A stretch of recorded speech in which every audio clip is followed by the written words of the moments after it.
Yeah, we're going back to the newsroom, guys. The difference between the two newsrooms. Between writing for newspaper and writing for television. Television is tight. It's like a commercial. Yeah. You know, you gotta get like all your good stuff in the commercial. You gotta advertise why these people should use your plumbing service. Yeah. You gotta get a little jingle in there, in graphics, and it's like, and all that gotta be in a minute. It can't be a minute in 1 second. So it's a little sprinkle of advertising. It's a little sprinkle of everything. Girl, everything. It can't be a minute in 2 seconds. It has to be a minute. And you're like, this is so annoying. And you don't want to leave something out. Then you leave it out and then you put it in, and that bumps it up to a minute and 10. You're like, man, I got to cut out 10 minutes. But of what? But whereas a newspaper, it can be as long as you want it to be. There ain't no, I mean, there's deadlines, of course, but as far as you writing, there's no timeline. It can be as long as you want it to be, because you know your editor will chop it up how he wants you anyway. He's most likely not going to chop it up too much if you got all the facts in there. So writing, and that's why people say writing is therapeutic, because it can be as long as you want it to be. Now it can't be too long. Nobody wants to read a 4-paragraph, you know, newspaper article on something as small as like a grocery store opening. You know what I mean? But it's therapeutic. You know, it's not really a deadline. As long as you get all your facts in there, get some quotes in there, you're good to go. So writing for television is definitely harder than writing for a newspaper. And then my first internship, writing for radio, is even harder than both of them. Wow. Because you got a 30-second spot to say what you need to say on radio. Girl, that was hard.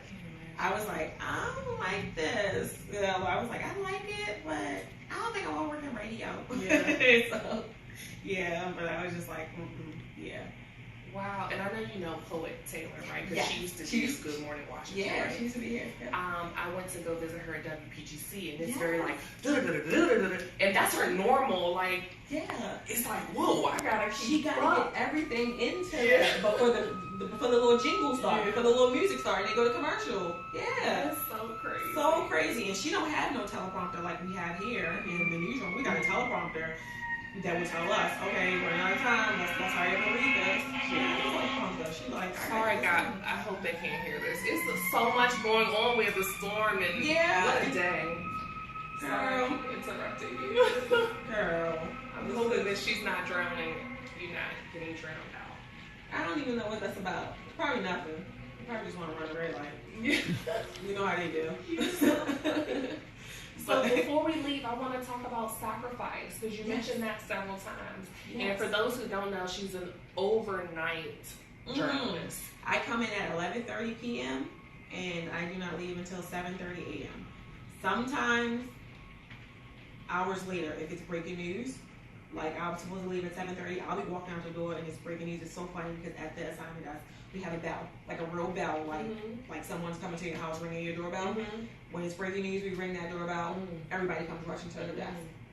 And they're like, all right, what happened? And we're like, this is what happened. I need you to do this, you do this, you do this. That's crazy. Yeah, so it can change in the blink of an eye. That's us. That's how fire alarm going on. It's a test. It's a test. It happens around this time every morning. So it's a test. Okay. So like off all of that is so the doorbell ring and I'm walking out the door and I'm like, and I gotta turn around and I come back and I see what I can help with. And usually I'm here all night. So they're like, Michelle, just do this one thing for me and you can go. Because usually around this time anyway, it's about 3 or 4 people on the desk anyway. I'm the only one that's by myself at night. I'm by myself at night, so I'm doing everything. So I'll help out when I can, and then they'll eventually let me leave. So like, Michelle, leave, get out. But yeah. Oh my goodness. So how do you balance it all? And then you're saying you're in school for your master's as well. Yeah. How does that happen? I think with my schedule it works since I work at night, and then in the daytime I have all day to study, to sleep, to get my errands or run my errands, to do whatever I need to do. It's not easy. So you do sleep? Yeah, girl. I sleep all the time. Yeah. My dad calls me a bear.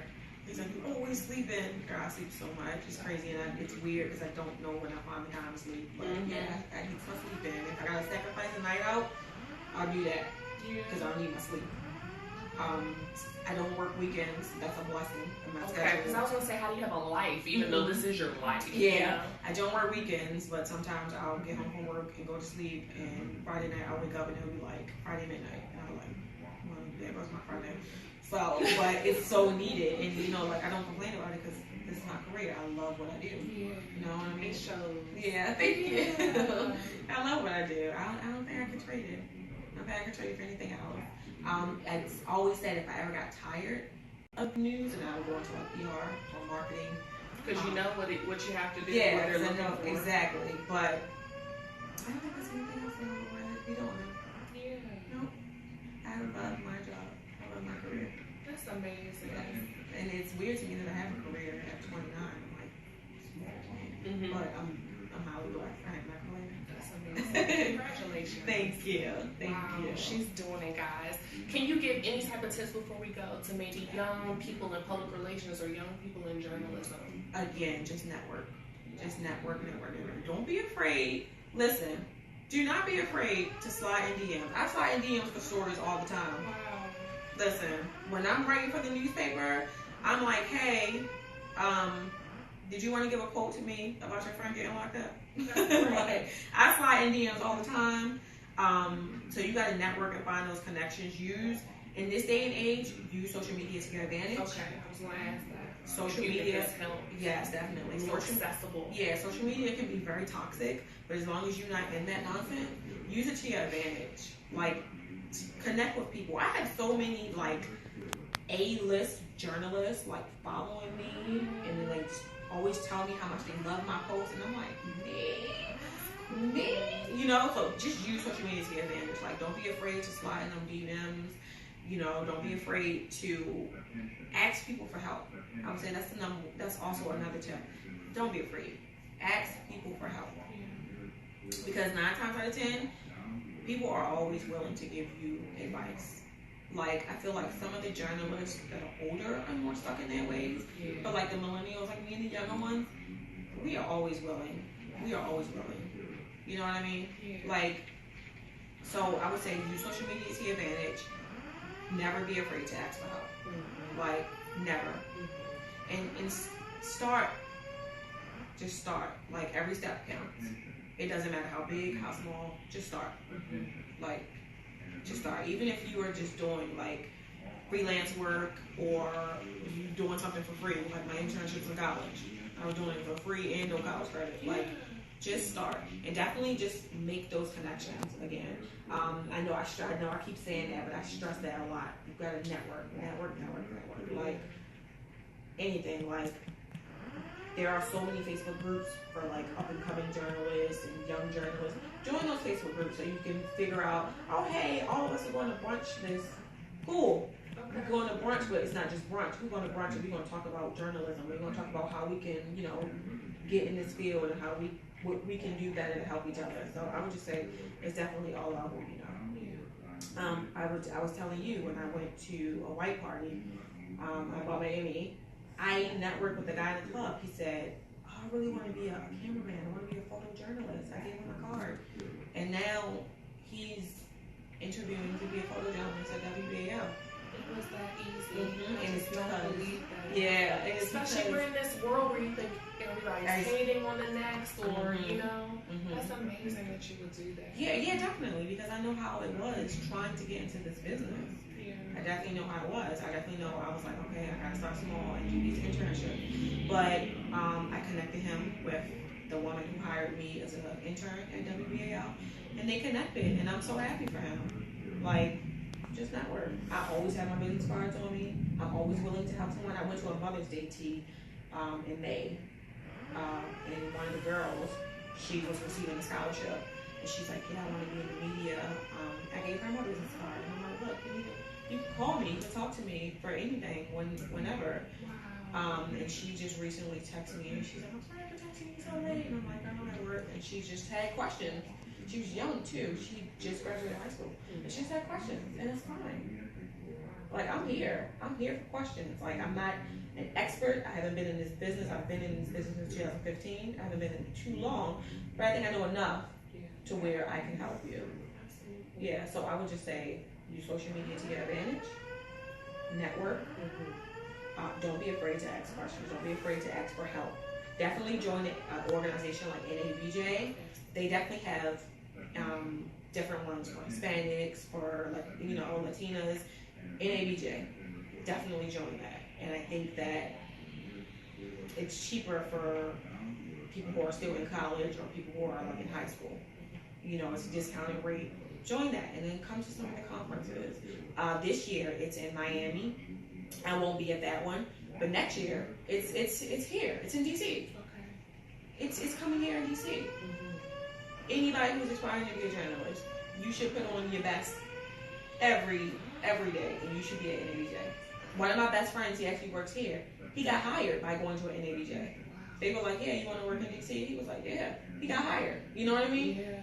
Put on your best. Bring your portfolio. Bring your portfolio. Bring your resume. Bring your headshots. Don't be scared to ask those questions. Connect with everybody. You know what I mean? You can even get yourself business cards made. Get you some business cards made. Yeah. You know what I mean? And just come. So next year it's here. I want to see everybody I know there. I love that. I want to see everybody I know there. I'm gonna be there. Yeah. If not just for the food and drink, y'all know me. But I'm gonna be there.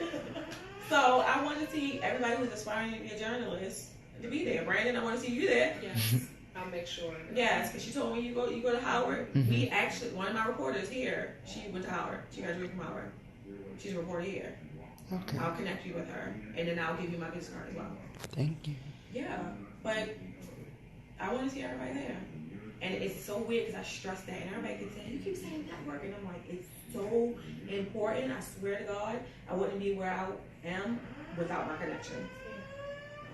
Without my connection, I don't know. I was an airhead when I first walked into the newsroom. I didn't know how things were done. I didn't know what certain equipment was, but I had those connections. Especially in a fast-paced environment like that. Correct. That seems overwhelming to me. It can be so overwhelming. Yeah. It can be so overwhelming because while I'm on the phone trying to talk to police to get information, I'm telling my cameraman to go here, and I'm texting him the address of where you need to go, and I'm making sure that my reporter has arrived to the scene. I'm like, "Are you taking an Uber or are you riding with him?" "No, not you. Hold on." So it's like, Yeah, you're the mom. yeah, you have to, literally, you literally have to multitask. So I know people keep saying make those connections, but make those connections. My brother, God bless my brother. My brother works on Wall Street, and he knew DeMarco Morgan, who's a really famous journalist. And so when I was in college, he's like, "I'll connect you with DeMarco." And DeMarco used to call me. He used to text me like super early, like 6 o'clock, like, "You sleep?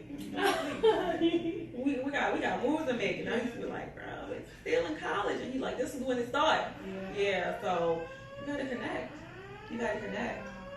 And it's no connection is a bad connection. It doesn't matter how rich the person is, how famous the person is. Like if they have an Emmy or not, it doesn't matter.